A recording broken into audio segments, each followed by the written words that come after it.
Knees and toes. The shoulders have to do with anything?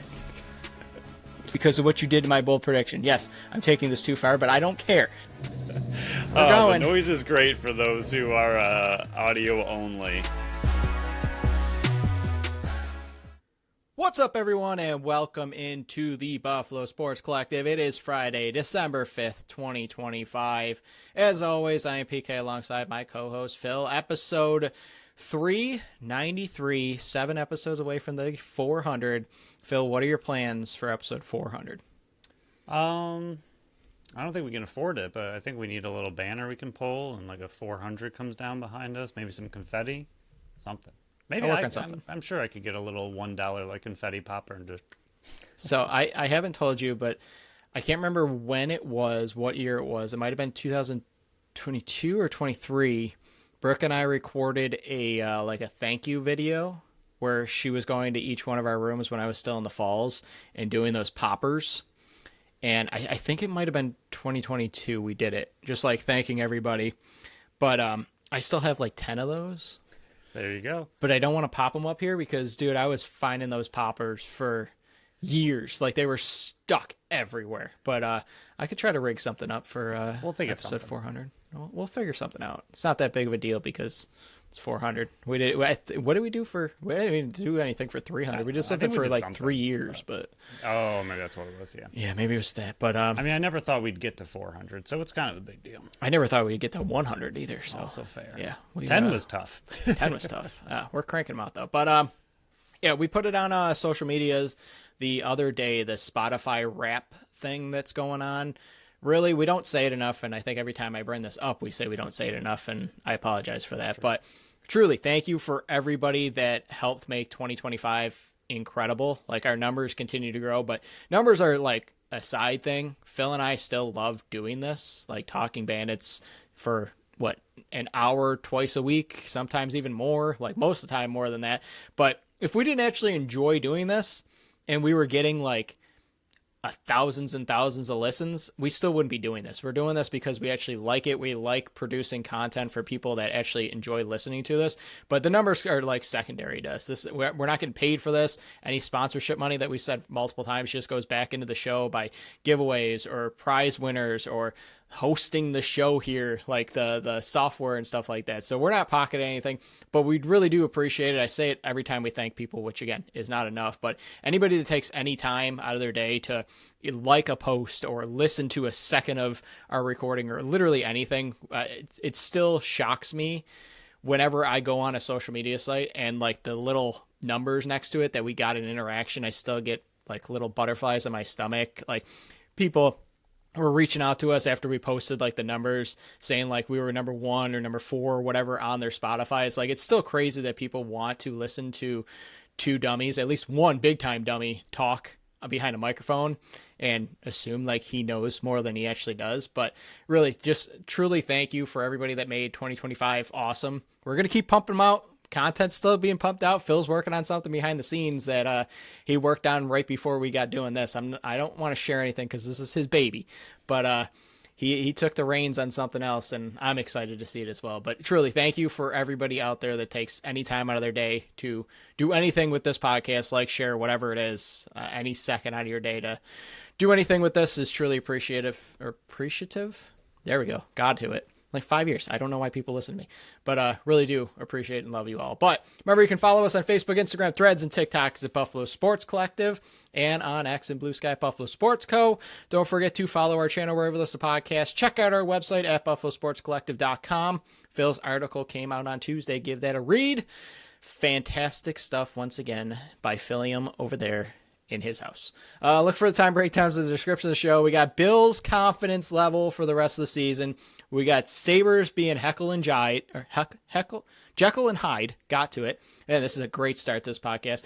And since the Bandits, Jekyll and Hyde is the ultimate. It's the ultimate. It's the ultimate Jekyll and Hyde. Maybe I got to change the wording on the description of the show.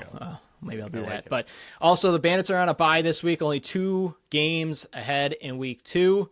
So we're filling some bye time by talking what our roster construction would look like if the team is fully healthy. And they are on their way to getting there. So Stay tuned. That'll be closing out the show. But Bills versus Bengals, 1 o'clock, prime time, for me at least, on Sunday.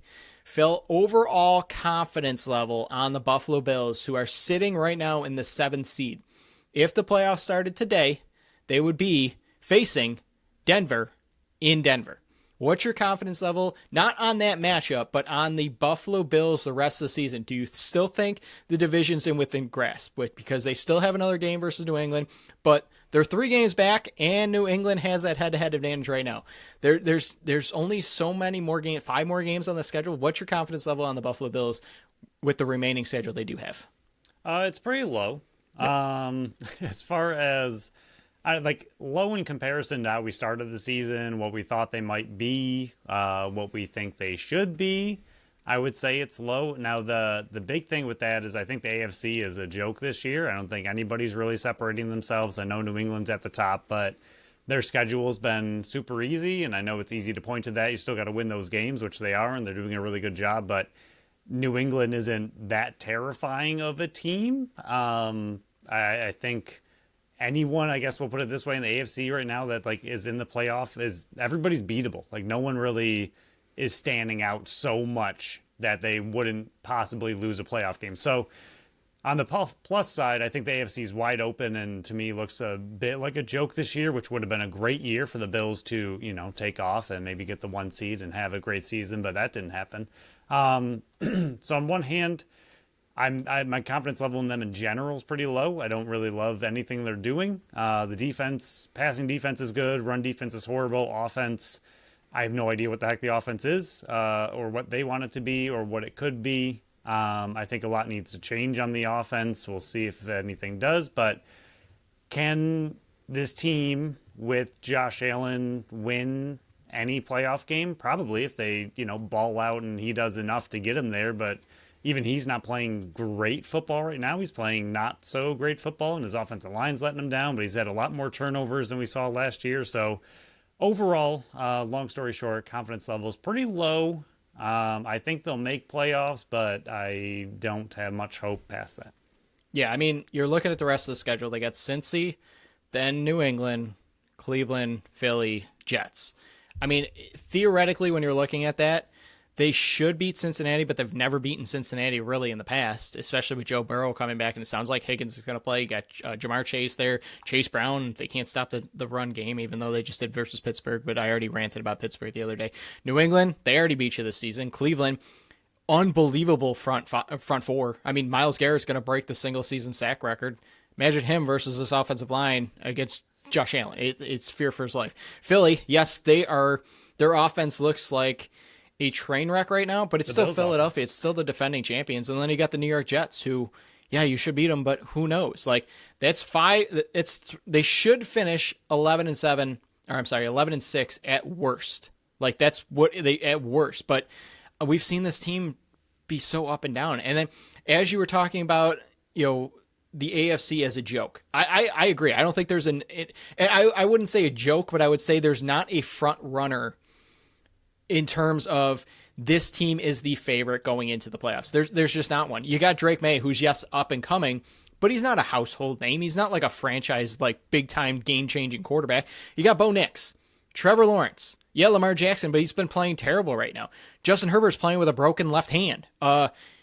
Daniel Jones playing on a fractured leg, and Josh Allen. Those are the quarterbacks leading the playoff teams right now. Just outside of it is Houston, who's got C.J. Stroud.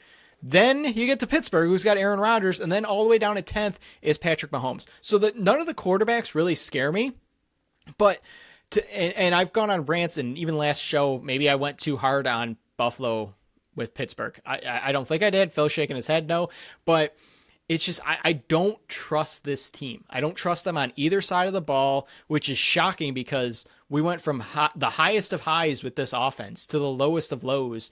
I understand you got to run the game, and that's the same play over and over kept working.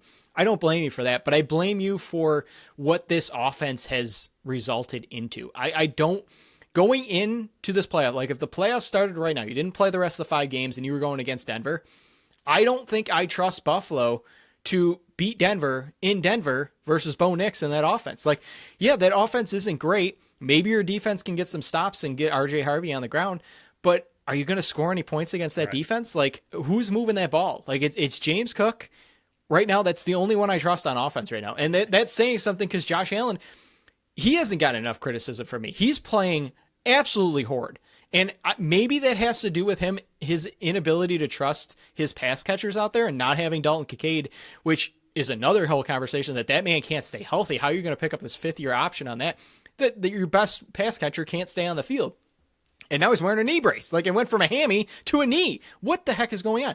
But Josh Allen is either playing horrid for some other reason, like maybe he is actually injured and he's trying to counteract it, or he doesn't trust his pass catchers and he's trying to be superhero mode. But he's playing awful. He's making passes he shouldn't be doing. Like, it's bad right now. Besides that Tampa Bay game, when was the last time you saw him play well? And yes, fantasy Josh Allen manager sitting right here, I can attest to that. But I agree. If you were to tell me that Buffalo magically turned it around and like everything was bandaged and the holes in the boat were plugged, I wouldn't be shocked if they made it to the Super Bowl. But I don't see the corks. There's no corks on this boat. We're out of bandages. He's bleeding out. The ship is sinking. Like, I don't see the fixes. Like, it's not there. You've had how many 12 games so far to prove me wrong. And it's been so up and down. They've been so inconsistent. Right. I just, as wide open as the AFC is, and there's nobody that can claim it, I don't see Buffalo as that one that can raise his hand and go, and I'm going to take this for my own. Which is really depressing because that's all I've been looking for the last few years. And this is finally the year to like step up into that role. Like, this was it. Like, KC's down, everybody's down. Like, all the hot teams are just not really there. And like, even the good teams aren't really that good. Like, this was the year that the Bills could finally rise above everybody else and take it. And of course, this is the Bills year that they decide to play terrible. Very, very Bills Buffalo like to falter this season. Yeah, I would give my confidence level on them making the playoffs at an 8. Them winning the division is a 0. Them winning a playoff game, 3. Like, maybe a 4. Maybe I'll give them a 4. Because a 5 where it's like just straight 50-50 shot. It depends on which team shows up. Does the good team show up or the bad team show up? If they play, like you said, if they play the way that we know they can play and they play flawless, no turnovers, and everybody does okay, and Josh looks like Josh, then yeah, I think they can win. But there's also a 50% chance that they don't play like that at all. They play terrible and lose the game. Yeah, I just don't also know which one of these teams you can run on. Because to me, that's pretty much your recipe for winning. Yeah. And as much as I hamper them last week, Pittsburgh, yeah, you did the right thing. You got the win, whatever. It's not a fun style. Like, I compared them to the New York Islanders last week. If you're a hockey fan, it's not a compliment, guys. That's not a compliment that you're winning New York Islanders style. I don't see a team that is currently in a playoff position, and you better hope to God Houston don't make it. Like, you're done. Like, there's no way. And all your offensive linemen were starting that game. You're not stopping Houston. It's impossible. Their recipe to win right now is to run James Cook into the ground, hoping he gets 150 plus yards and a couple touchdowns, or getting close enough where you can get Josh Allen to run in the end zone. That's their hope and recipe right now, because their passing game's non-existent. Is just run the ball. And for all those years that we've heard Sean McDermott and Joe Brady and Brandon Beane, you need to be able to run the ball in the cold weather. You got the team for it, but now you can't pass it. Like, that's the real end of it. But yeah, I would maybe 4%. Maybe you're right with a straight 50-50 confidence level if they can pull off a win in the playoffs. And going into the season, yeah, we had question marks, but like, I don't think you or I ever imagine this would be a team that's fighting for a legit playoff spot. Like, we had hopes of a number 1 seed because of what it was shaking out to be. Like, even through week like 6, 7, 8, it looked like the AFC was wide open, and it still does, but it's so out of reach now. Like, the number 1 seed, gone. Division, gone. You're not doing it. New England's got to pick up 2 extra losses, plus you got to beat them just to go into a tiebreaker, and whatever the tiebreaker scenarios are. That ain't happening. Like, New England's 11-2. Yeah, they have like one of the easiest schedules, but you still gotta end up winning the games, and they are. Like, I don't know, man. Like, it's depressing, and I'm not. I know I'm going on another rant here. Maybe I'm just time filling because we're on a bye week. But I'm sitting here not complaining because of, like if the Bandits were struggling like this. I know they just won championships, but we give them the benefit of the doubt because they've done it. Like Buffalo hasn't earned that benefit of the doubt. I'm not complaining because they're sitting here 8-4 and I should be expecting them to be undefeated right now. No, but I've been watching this team since week 1, and since week 1, you can go back and listen to those episodes. We have been complaining that this is a fake 8-4. They're not this good of a team. And finally, people have been jumping on this bandwagon that, yeah, they're not this good. We've been saying since week 1 that there's major issues with this team. And I think people are finally coming around to realizing that. It's just, there's still, maybe this year is finally the camel that broke the back, or whatever the saying is. The straw. The straw, yeah, there it is. Why did I say camel? It broke the camel's back. Okay, whatever. This team for so long has had too many people saying they're good right now. I'm good with where it is because of where they used to be. And I kept saying you need to move the goalpost. Just because you're happy with where they are right now doesn't mean you can keep resulting back to what they used to be. That was 8 years ago, guys. Like, this is a different franchise. This is a different organization. This is different core.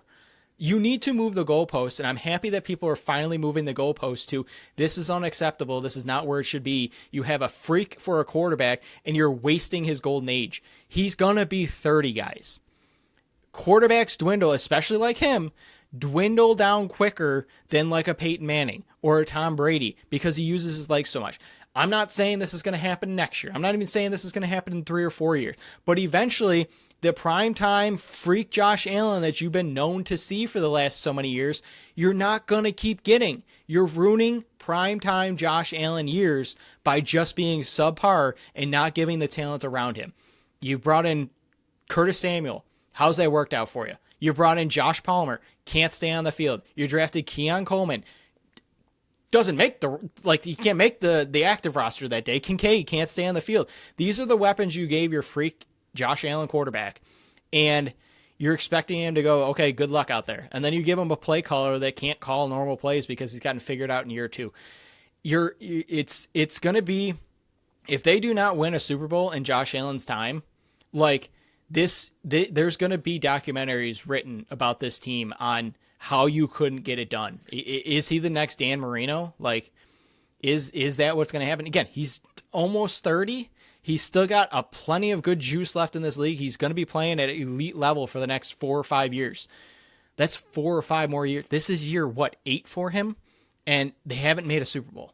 Hopefully, things start changing and, like, there's changing philosophies. But, man, it's sitting here 8-4 in a playoff spot. This is unacceptable to me. Like, there needs to be held accountable after the season, unless somehow they pull off a magic run and they make it to the Super Bowl and win it. Like, I'm not even saying they need to make it to the Super Bowl. They need to win the freaking Super Bowl. Otherwise, I'm not going to be happy, because it can't be you make it to the Super Bowl, we were this close, like few breaks and we were right there, like we heard all last year. Yeah, well, it's not good enough. Like, to me, the goalposts are win the Super Bowl or it's a failed season. Like, that, it's that simple. Sorry. Like, did I move them too far? I don't know.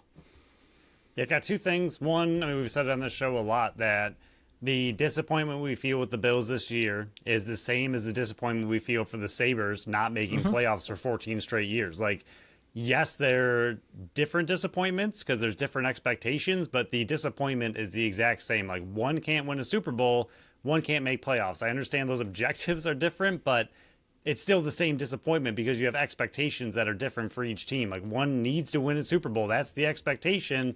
They're not meeting it, so that's becoming very, very disappointing. And this is just a bit of a joke of a season that we're seeing. And then same with the Sabres. Like, the disappointment's the same that they haven't made it, but the Bills is way worse because they have the generational talent. They were that close, and now they seem to be going backwards instead of forwards. But I am not going to absolve Joe Brady of anything. I don't think he's great. I think they need to bring someone else in. But this was a thought I had the other day, and I'm just going to ask it to you as a question. Do you think part of the problem with him is the fact that he has no weapons that can get separation, so you can only call so many plays with the talent that's on the field, and he's stuck in kind of a very bland playbook because his people can't get open. So you can't call certain plays like, okay, he can beat this guy, that'll work. Or this guy can win in this situation one-on-one, so that'll work. Like, he's stuck with a bunch of players with no separation, and like he can only do so much. And there's always movement and things to try to get them separation and all this. But do you think part of the problem with Brady is the fact that the talent on the field isn't good enough to call good plays? So, real quick, when you mentioned the Sabres, just remember, Brandon Beam went on WGR and said, our wide receivers are good enough. This wide receiver is good enough room, and we averaged 30 points last year. It sounds similar to Kevin Adams when he said just players need to take that next step. Just put it out there. There's another similarity. But I would say no. Like, Joe Brady took over the offense when Ken Dorsey got fired.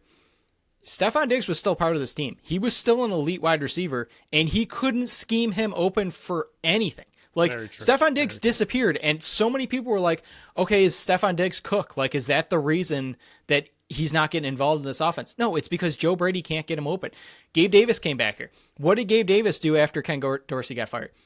Non-existent. Like, his inability to get players wide open, there are things that you can do to get these players open. And I think a lot of it is just the scheme. Like, I'm not absolving of the wide receiver room or the receiving room, I should say, of their inability to get wide open. But you know what players you have now. If you're a good offensive coordinator, you can scheme them. Stop scheming where the same players are running 10 yards and they're in the same area. Like, it's the same thing. I'm so sick of bubble screens. Like, when are you going to stop doing that?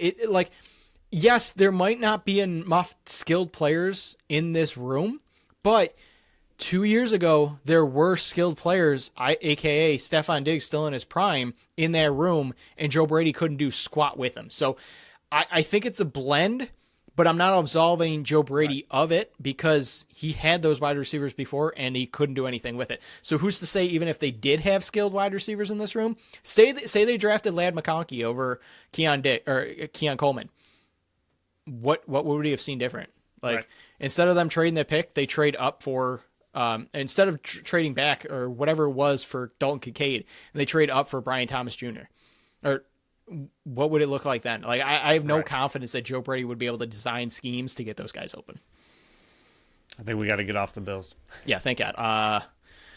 Wasn't planning on rant for the Bills for 20 minutes, but let's continue the rant. Sabres. Monday versus Winnipeg, 5-1 game. Phil, I watched this entire game. So entertaining. Like, Josh Norris comes back flawless. Like, he contributes 3 points, 2 goals. Like, the whole first period was unbelievable. Like, this is the team. Like, this is the team we were excited for. Zach Benson, Tage Thompson, Josh Norris on your top line. Then you just filter through the defense, all but Kesselring's there. Like, the team looked great, and it was fun to watch. UPL was making great saves in net. It was a flawless game.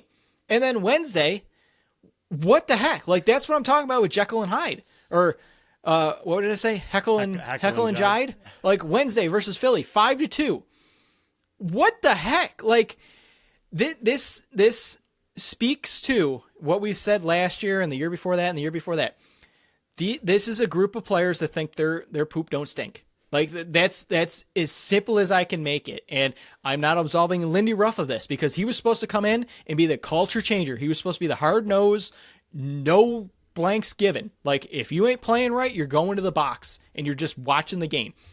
This is unacceptable. Like, how do you look so good versus Winnipeg, one of the better teams in the league, and then Philly, it looks like that?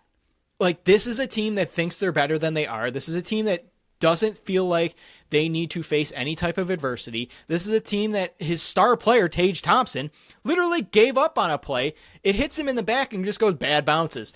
Yeah, gave up. Like, I don't, this is like a whole first half episode of me just ranting, but it's just, I how many times have I said it this year? I don't care if they win games. I don't care if they make the playoffs. Yeah, that would all be cherry on top.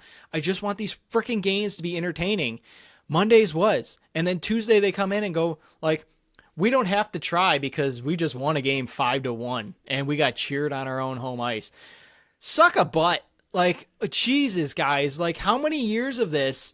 It's gotten to the point of, yeah, like, that was before our time. Tage Thompson has been a part of this team for half the drought. Darlene has been a part of this team for half the drought. Like, It's unacceptable. Like, how do you go into a game and put that on tape?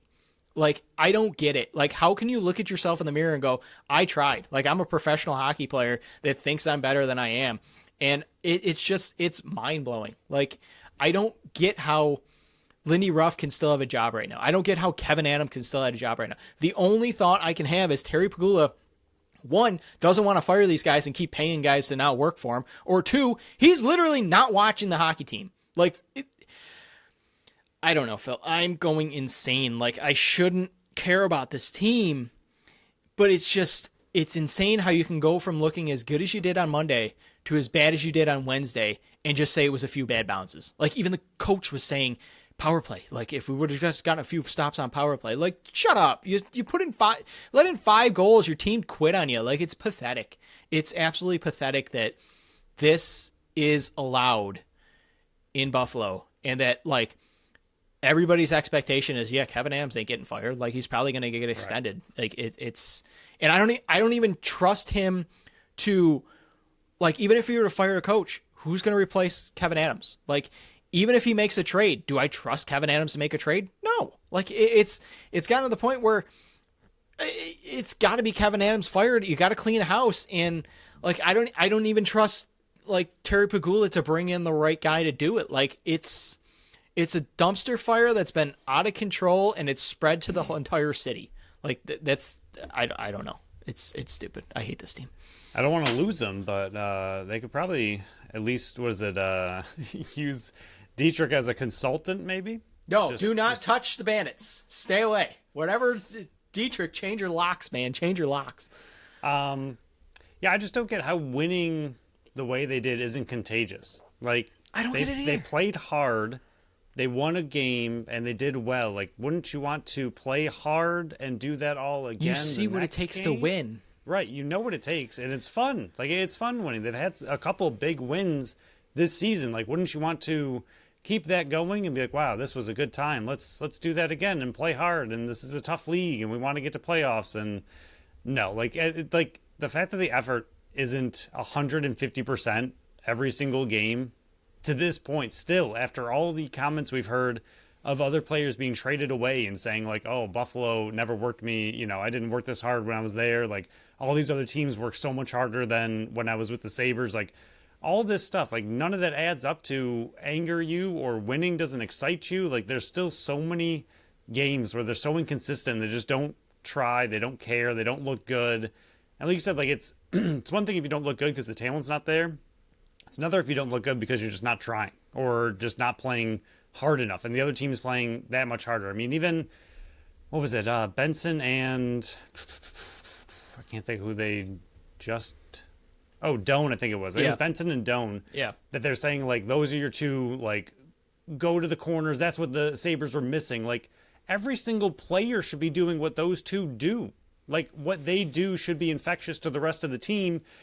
Again, I make this comment a lot because I love the player. I love what he brings. But Benson's so tiny and he's so young. He should not be one of the top players on your team going into scrums, going into the corner and digging for the puck. Like, every single player should be doing that at that level. It shouldn't be, we brought in Benson, we brought in Doan, and look at these guys. They try hard. They skate fast. They hit. Like, why is the entire team not doing that across the board? Like, why is it so special that these 2 or 3 players that have been brought in recently, and Benson just healthy, but again, he's young, he hasn't been on the team that long, like, that these guys are doing, like, something exceptional that other teams do across their entire roster every single game the whole time. And it's like, whoa, look at these 2 players we got that they can really go in the corner and fight for a puck. Like, I mean, I appreciate that they do that, but the whole team should be doing that the entire game, every game. Like, it's just mind-blowing that we have to, like,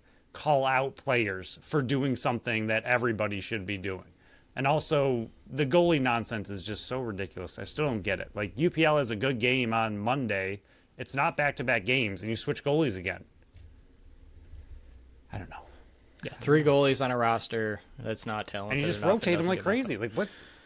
How do you expect a goalie to ever settle in? I understand that, like, no one's really taking the reins, but UPL just won the... I thought it was if they, keep playing until they lose. UPL wins 23 of 24 saves, looks good, pull him. Bring in the AHL player who's only had a couple IHL games for the Sabres. Like I don't get the goalie carousel. I really do not understand. I don't like it either. Yeah, it's got to be accountability from top down, because Terry Pagula is not holding Kevin Adams accountable. Kevin Adams isn't holding Lindy Ruff accountable. Lindy Ruff's not holding the players accountable. The players aren't holding each other accountable. Like, you stuck up for your teammates on ice.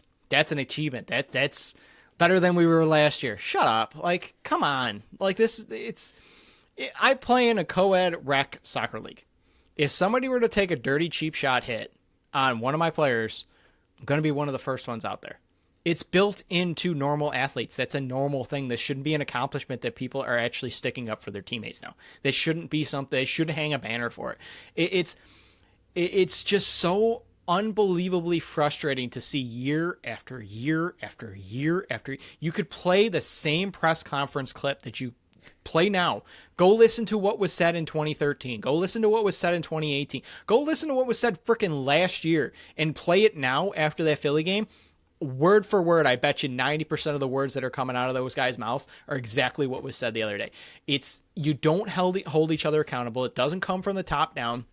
And you know that I don't have to give effort. Why try to go on the boards and get hurt when I don't have to? Because there's going to be no repercussions. And don't give me this crap of you can't sit Tage Thompson in the booth because no other teams do it. Shut up. Like, it doesn't matter. If he's not skating and he's not busting his butt, embarrass the hell out of him, put him in the press conference, and make him answer questions after the game. Maybe he'll start skating. Same with everybody else. Maybe I'm just singling out Tage Thompson because of his comments. But, dude, you've been here for half the drought. You have a letter on your sweater. How are you not one of the only ones skating around?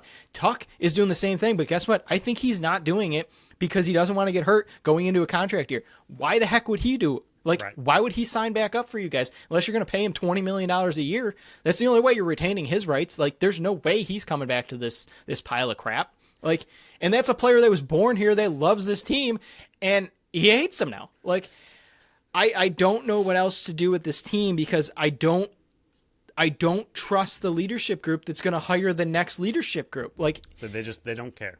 That's the thing. Like, even if you get your wish, like everybody's hoping for president of operations, even if you get that, who's hiring him, Phil? Right. Terry Pagula, the guy that's been responsible for the longest drought in NHL history. Like, I don't trust him to hire anybody that oversees all this stuff. Right. So you can put another guy above Kevin Adams that is bigger than the GM role, whoever fills in that GM role in like 4 years when Kevin Adams does get fired. But I don't trust the person hiring him. Like, it's that simple. Like, they got so lucky with Brandon Beane and Sean McDermott for a bit, and they got super lucky drafting Josh Allen. I don't know what to do, Phil. I say it every time. I don't want to get worked up with this team, and every time they find another way, and it's the same excuse that we've seen for years. They don't give a bleep about what they're putting on the ice because nobody else in the organization gives a bleep about it. It's just so freaking frustrating. This is why I didn't want them to be a part of the show anymore. Like, it was so bad. Do you want to talk about how deep the Buffalo Bandits roster is? Yeah, let's go over something more positive. Tap That Tap Room and all the amazing stuff they have coming up this weekend and put me in a better, jolly mood. Yeah, PK could use a drink, so he's going to head to Tap That Tap Room at 363 Delaware Street in Tonawanda, New York. They are Buffalo's first women-owned self-pour bar, featuring 30 consistently rotating taps, offering a variety of beers, ciders, sours, seltzers, malt beverages, and holiday fun. No DJ on Friday, but you do get festive trivia. A Christmas vacation trivia night. Phil, what is your favorite Christmas movie? Oof. I just watched Home Alone the other day. Pretty great. It's a good movie. I feel like it all depends on what mood I'm in because they're so wild. I mean, I feel like National Lampoon's Christmas Vacation's probably number one. It's a good answer. And you should go down to Tap That Tap Room on Friday because Christmas Vacation Trivia Night is going on at 7:30. Get yourself and a group of friends down there and join in on the fun. You can test your knowledge on one of the best Christmas movies around. To me, it goes The Grinch, and then just below it is Christmas Vacation. So maybe I'll pop it on after this recording and then hop down there on Friday. And you want to know what's really funny? What's up? I forgot what you were about to say next, and I was just honestly saying what might be my favorite movie. Perfect. Yeah, it works out perfect. And then come back Sunday at 1 p.m. as the Bills that we just ranted about for a half an hour enter in to have another must-win game, this time versus the Cincinnati Bengals. The game will be on every single TV. What other bar anywhere can say that? The sound's going to be on. What other bar can say that? There's a halftime giveaway. Get down there. Maybe you can walk away with some merch for free. So to find out what else they got coming up besides these two awesome events I just went over, check out their Facebook page and find out what's on tap and what's on deck. Check out tapthattaproom.com. As we mentioned, Bandits, week 2, bye week. Whoopee for us.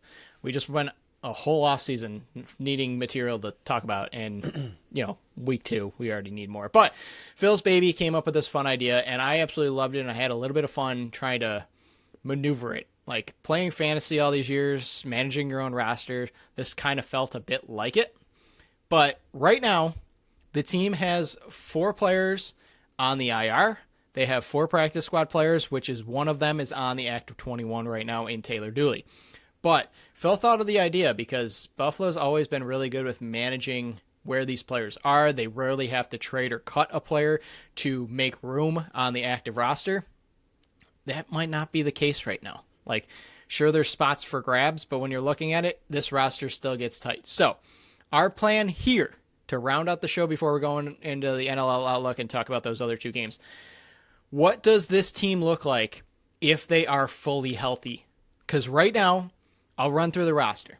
You got left forward with Josh Byrne, Ian McKay, Ryan Benesh, Clay Scanlon, all active on the 21-man roster.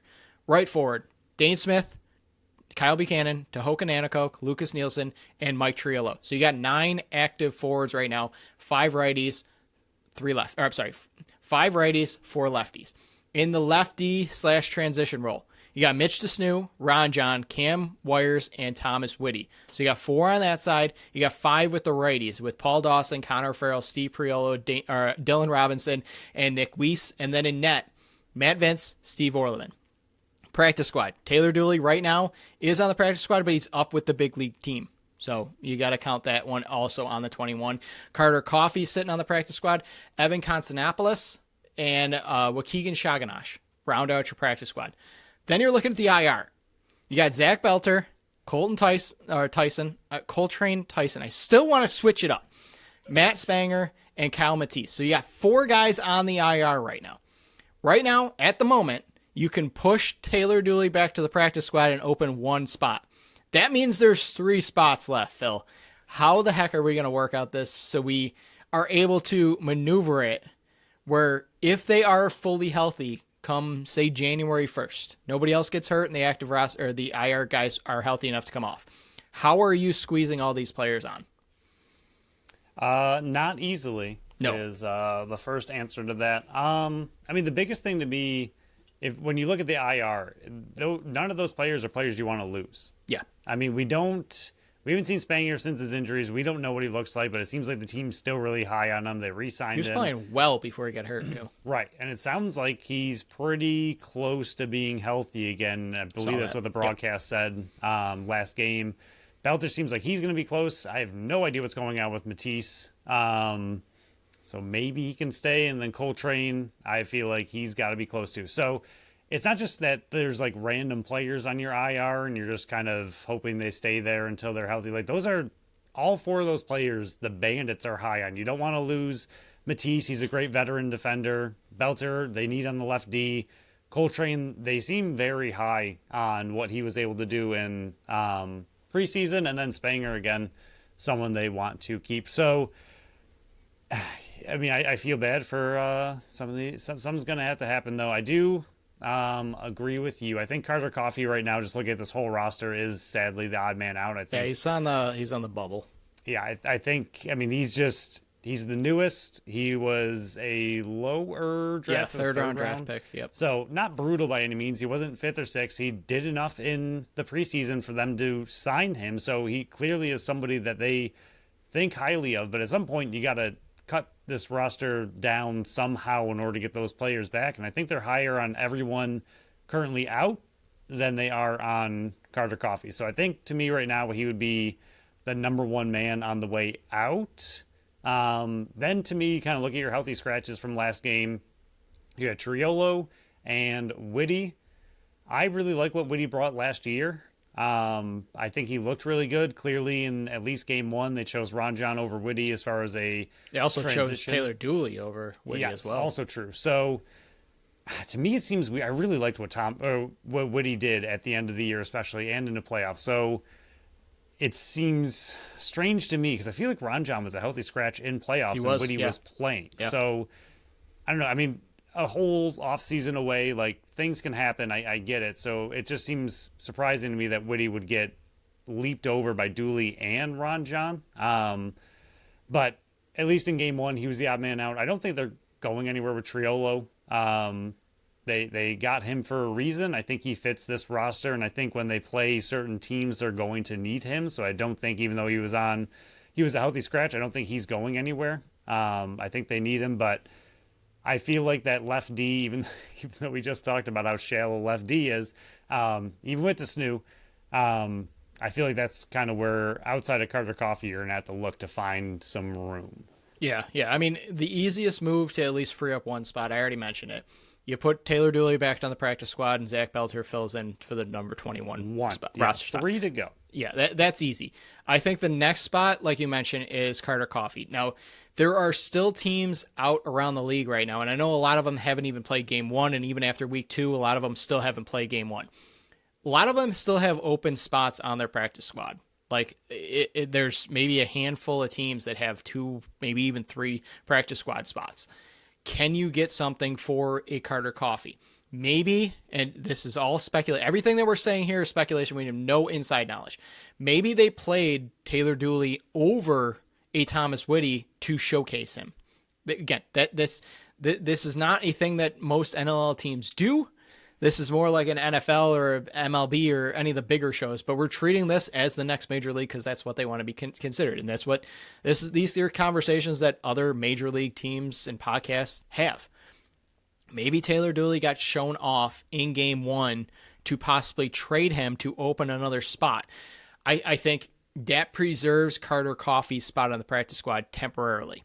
So say Taylor Dooley got shown off, and there's a team out there that wants to acquire him. You can make that addition. Then you still have Carter Coffey as your next guy up on the practice squad for that defensive spot. That frees up a spot on the practice squad, which to me, based on game one, Mike Triolo is the odd man out on that position. You're not going to be going into another game. I don't see how they can scratching another healthy forward and going 8 forwards deep. So I think you ask Mike Triolo, hey, will you accept going to the practice squad? And if he says yes, there you go. Dooley's out the door. Mike Triolo's sitting right there. You can activate Kyle Matisse to the 21. Now you're down to 2. Like, now comes the tricky part. Is Carter Coffey's value there, or does he end up getting shipped out or cut? Like, then you free up another spot for Matt Spanger. I think what you're really hoping for is an injury. And again, I don't think you can go through practice skids if you're on one of these lists. But I think what you're hoping for is maybe Shoganosh going like, hey guys, like, I know I'm not going to play. I'm going to go on the holdout list right now. I think that's what your biggest hope is, that you can free up one of those spots that you're not carrying 4 goalies. And again, a lot of people were complaining that, okay, you're going to carry 4 goalies this entire season. And we went, yeah, right now it's not an issue, but maybe down the road when everybody's healthy, it will be an issue. We're under the assumption right now, if, say, going into January, all these guys are healthy and you need to start making moves. Then you come into an issue of, there's 4 goalies on this team. What are you going to do?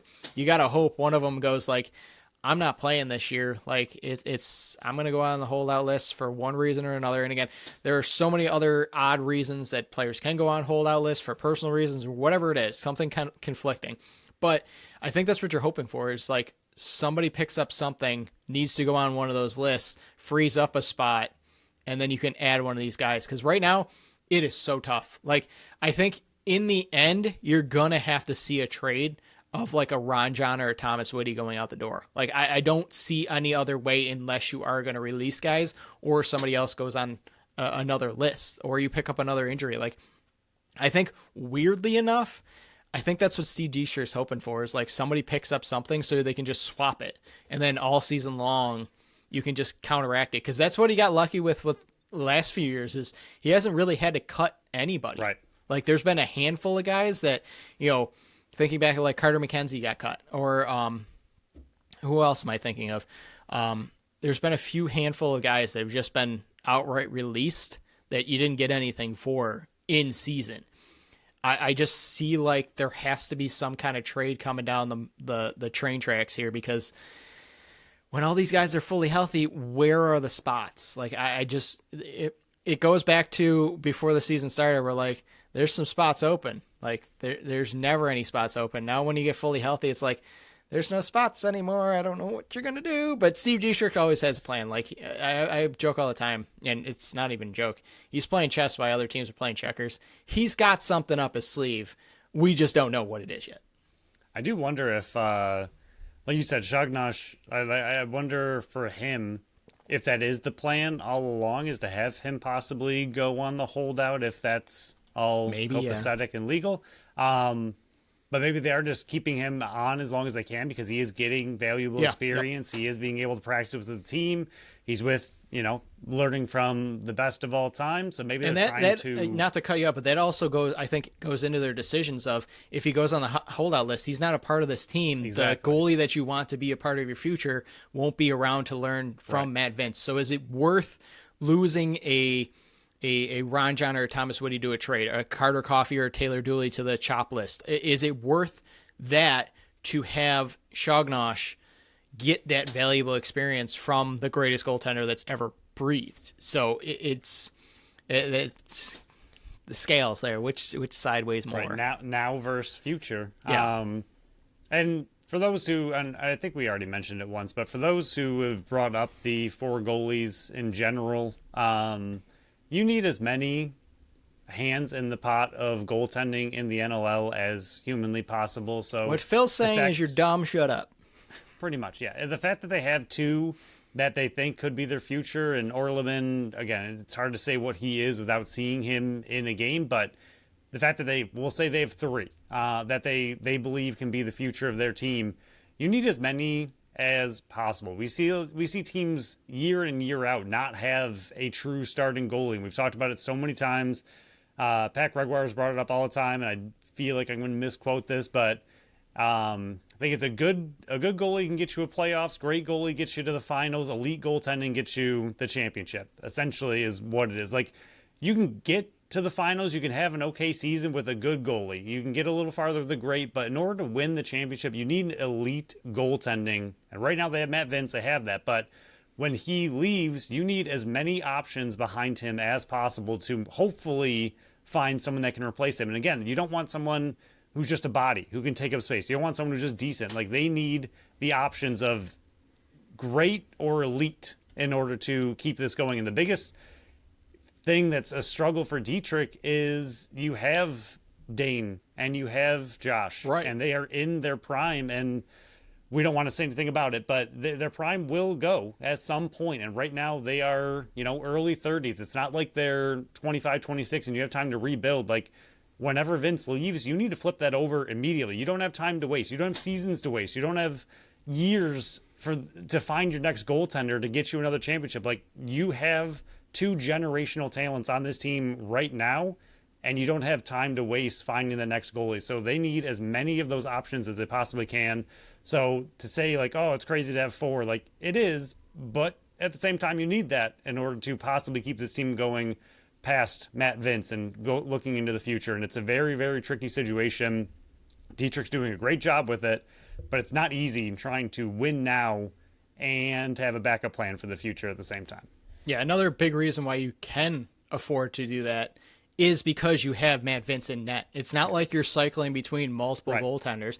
You look at Halifax. Halifax has 4 goalies on their 25-man roster. They have 1 on the practice squad and 3 on their 21-man roster. Like, because they don't have a number 1. Yeah, they think Warren Hill is. Maybe they think Hutchison is. Maybe they think Getty can be. But they're going through the same thing that Buffalo did a few years ago, where you had Matt Vince. I guess it's a little bit different because you have Matt Vince. But then behind him, you had Shanahan and Orleman, and you're taking up an extra 21-man roster spot, who you know one of the healthy scratches is going to be a goalie. So I think that's one other aspect of they know who they have in net right now. Right. And for everybody else that says, well, unless you play them, you don't know what you have. Are you at practices? Were you at all the games in preseason? Have you scouted them completely? Juniors? They know what they have in these guys. If they didn't believe in Evan Konstantinopoulos, he wouldn't be a part of this team. Like, he wouldn't be on this practice squad for 3 straight seasons. They see something in him that can develop into a stud goalie. He's 21 years old. Like, the goaltenders don't develop in this league until like 24, 25, unless you're Christian Del Bianco and there's one of him. Like, that's an exception, not the rule. There's a reason that they have these guys, and there's a reason they did what they did with the original 21-man roster, because they knew if any of these guys get released, they're likely going to a different situation.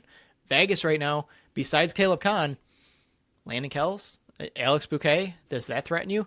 Halifax, who knows? Does Toronto have a transition plan after Nick Rose? Like, after Dylan Ward, what do they have in Colorado? Like, there's other teams that their stud elite goaltenders are getting up there in age. Do they have a transition plan that Buffalo does? If they don't, they're probably grabbing one of those 2 goalies, because if I'm another team, I'm looking at what Buffalo has, what they've developed in their system, because you're looking at top down. They developed Josh Byrne. They developed Ian McKay. They developed Toho Kananiko. They developed Dane Smith. Like, it's not just they go out in free agency and grab all these stud players. Most of them are draftees from this team that they developed and grew into those roles. I would be looking at that organization going, if they ever drop that guy, I want that guy. If they drop that guy, I want that guy. Like, that would be what my plan would be as a GM, because I would be like, they have something going on over there. They have the best GM in the league.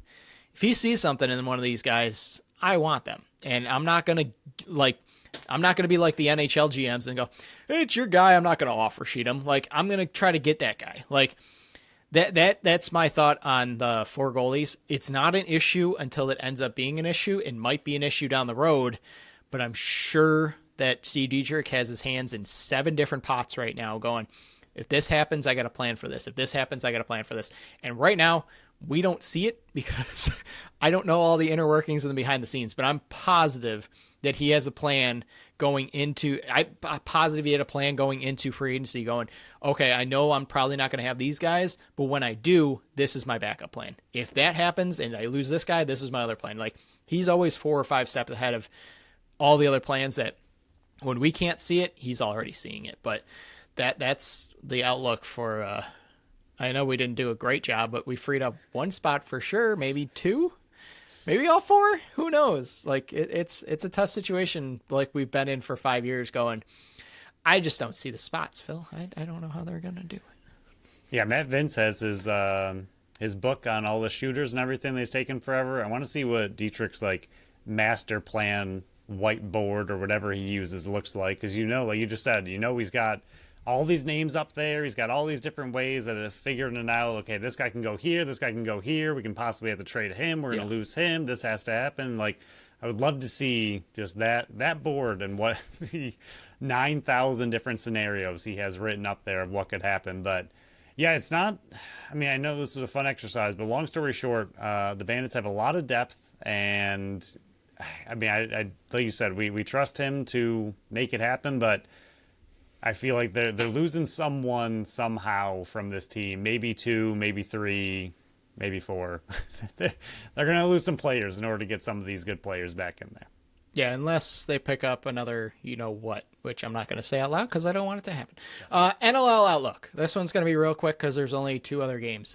Starting the season 2 weeks in with 6 games is a little disappointing, but I'm not going to rag on the league because I already know the reasons behind it. It's arena availability, and it's crunch time, or not crunch time. It's the busiest season of the year for arenas with NHL and NBA and concerts and holiday season with things on ice and all that kind of fun crap. Friday, 6 p.m. 1-0 Oshawa heads to the season opener for Halifax Thunderbirds, which again, we'll have Mackie Jenner on the show next Wednesday to preview that as well. I guess I can spoil it early because she already confirmed she's going to be on the show. So can't back out now, Mackie. But what are your thoughts on this game for the pick'ems? I guess I can review the pick'ems last week. I went 1-3. Did not do well. Phil and all you listeners out there that voted, you guys went 2-2. This week for week 2, we all picked the same team. Phil and I both went with Halifax, and 60% of you out there who voted. Also, thank you again for everybody that voted. The numbers are still great, especially with only 2 games this week and a holiday week. Loved it. 60% voted for Halifax. So what are you looking for? Oshawa versus Halifax in the first game for Halifax, game 2 for Oshawa. Yeah, I think it's a lot of this, I don't know, same from week, opposite sides of the floor is what I'm trying to say. Dougie Jameson looked absolutely incredible for Oshawa. He, to me, was the reason they won that game. I think their offense needs to pick it up. I know Halifax has a really strong defense, but we just talked about it. They don't have the best goaltending, so what can this offense actually do against Halifax? I think their offense looked rough, but we all know Toronto is one of the best defenses out there. So I feel like for Oshawa, it's a get-right game for the offense. And for Halifax, it's a huge test of their offense going up against Doug Jameson and what he can do. Can he have a repeat performance? We all know Halifax offense is really good.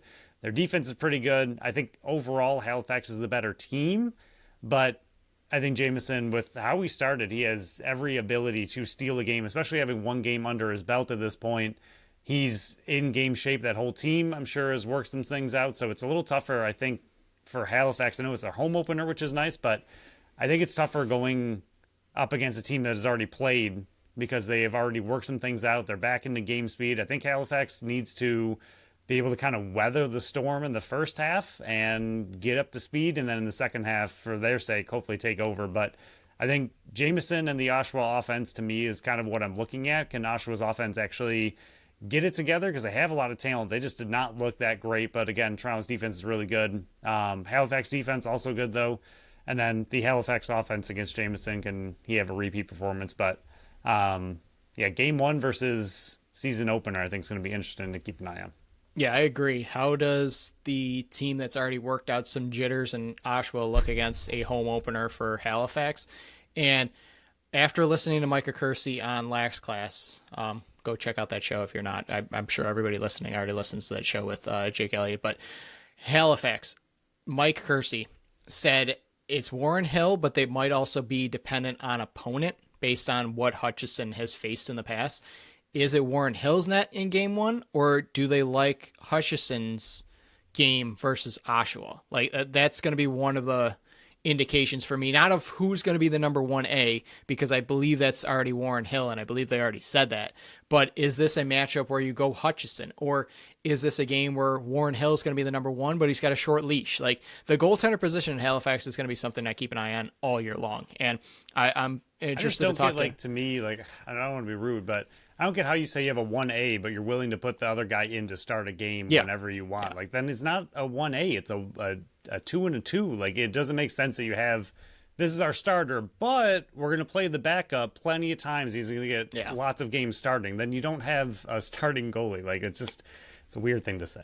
Yeah, and how long does it take Justin Getty to get some opportunity? That's going to be one of the big questions I ask Mackie Jenner on Wednesday.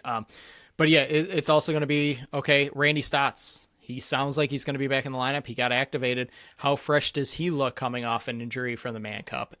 It's what does this offense look like? What does the defense look like? We kind of saw bits and glimpses of what Oshawa looked like, and it was a bit rough in game 1, but not shocking. First time in Oshawa in front of a big, great crowd. Like that's going to be a very interesting one, but it's not shocking that after game 1 and after what we saw from Halifax last year, 60% of people voted for Halifax. It's not completely shocking. Game 2, Saturday, 8 p.m. Thank you, NLL, for splitting these games up in 2 different nights. I'm going to have to, I think I'm doing something Friday night, so I'm going to have to watch that when I get home, or Saturday morning. But Saturday, 8 p.m., Calgary versus Saskatchewan. You and I both have Saskatchewan. So do the people at 85%. What are you looking forward to for this game? This one honestly reminds me a lot of Georgia and Buffalo in game 1, especially with Saskatchewan being home. I think they are obviously the veteran team. They're ready to start their run back to the finals. I think they're just going to come in and be just that ready presence, whereas Calgary, everyone has them a little bit lower, but their young talent looks good. They looked okay in preseason. So I think it's going to be a big, very similar to Georgia and Buffalo, where it's the veteran team versus a team that's flipping the roster over and has a lot of youth. I think Calgary could surprise some people in this game. I don't think they'll win, but it's going to be, what does their youth look like? Can they keep with this team and not get blown out? Do they look decent? Can they just keep it competitive? But I do think Saskatchewan's just the more polished team, and I think they're ready to get their season going. Yeah, with Saskatchewan, what Frankie are you getting? Are you going to get goaltender of the year last year, Frankie, or years prior? If you're getting goaltender of the year, Prison Frank, Saskatchewan's a terrifying team and one that nobody's talking about because, they didn't have to do anything. I'm also interested to see if Levi Virch gets in the lineup because that's a new addition for their team. What does their offense look like? Down Mike Triolo, but you're going to get plenty of doses of Brock Haley and Levi Anderson now. So how does that change a bit? Is there a number one guy? Is Zach Mann's going to take his game to the next level and be that 100-point guy? I really think the Rush need a go-to 100-point guy if they're going to get over the hump and get into like a championship, bringing them home to Saskatchewan. For Calgary, it's Aiden Walsh. I'm very interested to see what he looks like behind a shakier defense than he had in Vancouver. And then with Calgary, everybody's hot and bothered that. And I think multiple people have said, I think it's because you were actually able to see a lot of Calgary's games. Like a lot of people that were high on these teams going into the regular season are because you watched some of these preseason games. Preseason means nothing, guys. Don't worry about it. But with Calgary, who did have a good preseason game, what do they look like when you get punched in the mouth? Because that's what's going to happen in this game. Rush is going to come out, punch you square in the mouth. With a lot of these young guys, how do you respond to that? Do you keep going at it? Calgary's going to be a very fun team to watch this year to see how their start to their rebuild looks like, because it's a lot of, okay, is he going to be a part of this core piece that starts our rebuild? Like, there's a lot of pieces there that I think... It's pretty much like a season-long tryout for a lot of 100%. That team. Yeah, is Aiden Walsh your number one in the net? I think he is, but how does he look behind a different defense? Will Eli Salama play himself into a franchise tag? Like, is he going to be stuck in Calgary, or does he see the growing patterns and want to be in Calgary? Same with Tyler Pace, even though I don't think he's going to be there next year. What does Braden Maya come to the table with this year? How does Noah Manning look with this team? It's a lot of interesting pieces that can they group together and not make the playoffs, because there's no shot in heck they're making the playoffs. But can they be a tough out and give teams competitive games throughout the season? If they do, I think that's a huge step in the right direction. But this game is going to be interesting to see from those two dynamics of what Frank Chiliano do you get in net, especially in game one, and then how do all these young pieces that you're hoping develop for Calgary look into? But I think me and 85% believe that Saskatchewan's going to win this one. But that closes out this one. Thank you for sticking with us for a bye week for the Buffalo Bandits. But for PK's rants. Yeah, PK's rants. That's all this was for the first half. I enjoyed the second half, though. It was fun going back to the offseason for a week because I missed it so much, guys. But next show we'll find another bit to talk about for the NLL because, again, bye week. Bills versus Cincy, we'll be able to break that down, and we'll see, will we get Jekyll or Hyde? Or what was it? Heckle or Jide. Heckle or Jide coming on with the Sabres versus Winnipeg on Friday. Is it Friday? It's Friday versus Winnipeg. So we'll talk to you all then. I guess I can close it out, right now, Phil? Yeah, you're good. You're all good. Okay. Close it down. Okay, thank you all for listening to another episode of the Buffalo Sports Collective. Thank you to Tap That Tap Room for sponsoring this episode and this podcast. Follow us on Facebook, Instagram, Threads, and TikTok at Buffalo Sports Collective, and on X and Blue Sky at Buffalo Sports Co. Visit our website at buffalosportscollective.com. Phil's article from Tuesday, still there. Go give it a read. Still important. Follow us or follow our channel wherever you listen to podcasts, and make sure you leave us a review on Apple and Spotify. Until Monday, bye-bye.